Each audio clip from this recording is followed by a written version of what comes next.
Have you ever dealt with any existing policies that make trade or work between countries difficult?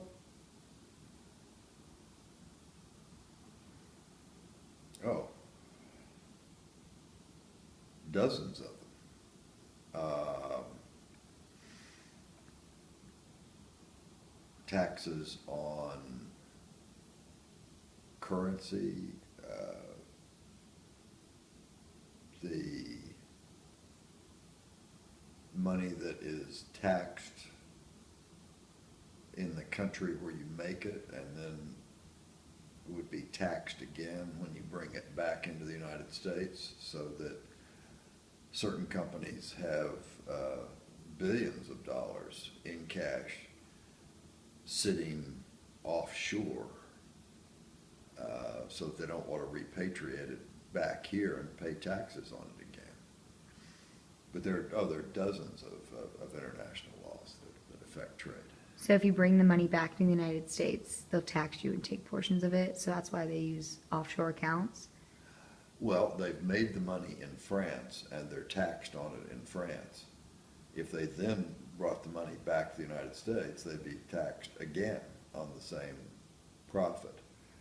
So to avoid that, certain companies have actually looked at listing on the London Exchange and reorganizing as a British Isles company who doesn't have the same kind of double taxation.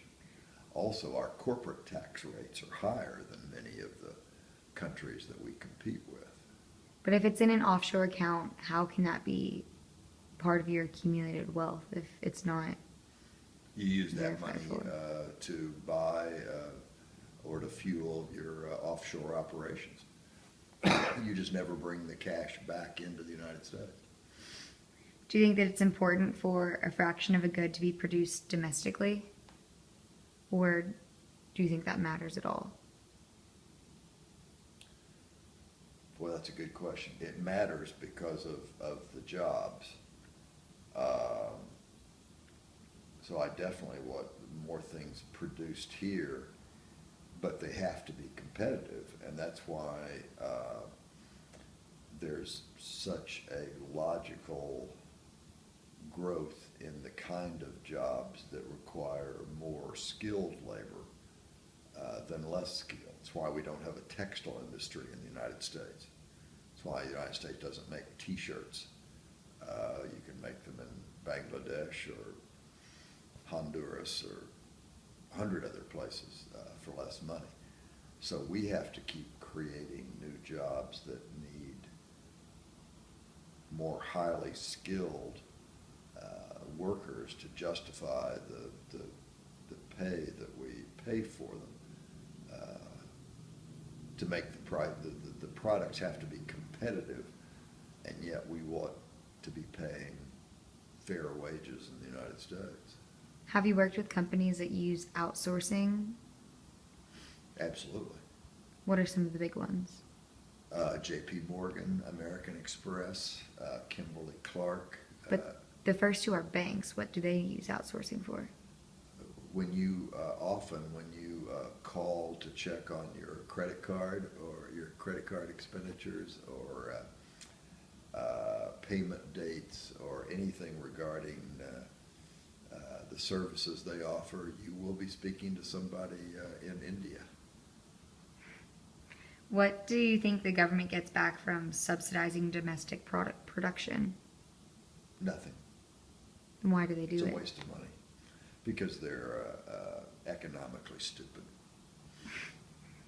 Is that the fault of the president or the economists working behind him? That's the fault of the Congress, who don't want to take the time to understand or explain to their constituents the real economics. It sounds good, it doesn't work. But does a time come when government intervention on trade is necessary? Or do you think is it better just to let it play out? I think the only real role in government in that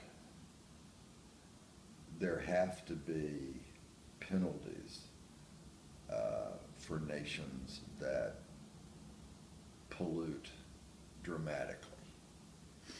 I.e., if we have a coal industry here and spend billions of dollars